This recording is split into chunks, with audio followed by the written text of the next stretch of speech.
Une cacophonie gouvernante de plus qui a été évitée de justesse.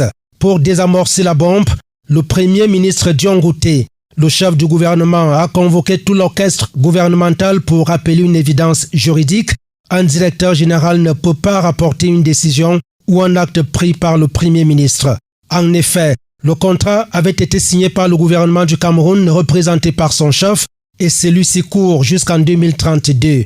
Autour de la table, ce jeudi soir, les administrations des transports, des finances, de la justice, de la communication, l'administration des douanes camerounaises, du port autonome de Douala et de l'entreprise EGS.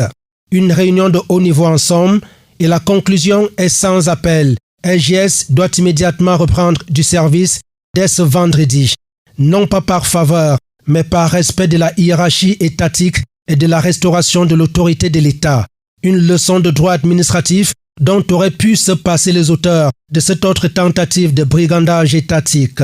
Il était quand même troublant de voir la manière dont le contrat a tenté d'être rompu et il se révèle que le chef d'état-major particulier du président de la République, dont la signature a circulé sur les réseaux sociaux, aurait été induit en erreur dans ce dossier avant que le Premier ministre ne siffle la fin de la récréation et ne sauve le Cameroun du statut tristement célèbre d'un État voyou qui viole ses engagements contractuels. C'est également sans concession que le ministre des Transports, Ernest Massinangale Bibé, a pris la parole pour indiquer le rôle des uns et des autres dans les contrats partenariaux publics-privés, tout en rappelant qu'en cas de rupture abusive, l'État suisse était en mesure d'attaquer le Cameroun devant les juridictions internationales. Le ministre des Transports a rappelé que le contrat signé avec Transatlantique était nul et de nul effet.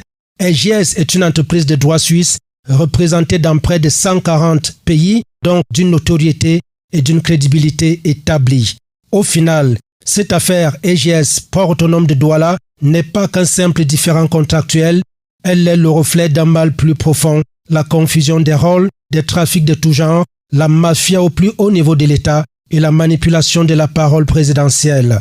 Le Premier ministre a tranché, le droit à parler, les engagements du président de la République et de l'État du Cameroun restent en vigueur. Mais les stigmates d'une énième cacophonie de l'administration camerounaise marqueront à jamais les Suisses de EGS qui vont finalement poursuivre en toute quiétude les travaux du scanning du port autonome de Douala.